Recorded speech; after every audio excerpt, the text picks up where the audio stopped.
இந்த பிரபஞ்ச இயக்கத்தையும் நம்மளுடைய விதியையும் நம்மளுடைய வாழ்க்கையினுடைய ஓட்டத்தையும் நம்மளால புரிஞ்சுக்க முடியாது.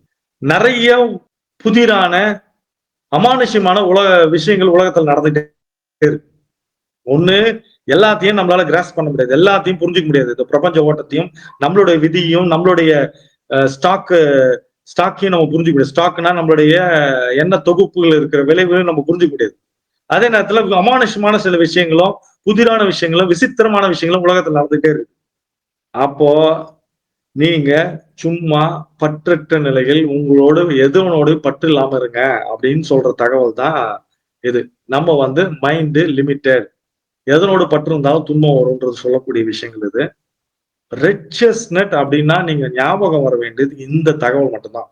டிஸ்ஆனஸ்ட் வித் ஹிம்செல்ஃப், தனக்கு இவன் உண்மையாக இல்லை. ஏன்னா முதல்ல பார்க்க வேண்டியது யார?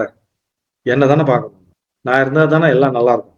ஓவரா மத்தவங்களை பற்றி கவலைப்படுறதுனால அவர்கள் வாழ்க்கையில் இடையூறாக பிரச்சனை இருக்காங்க, நாமளும் பிரச்சனை இருக்கோம்.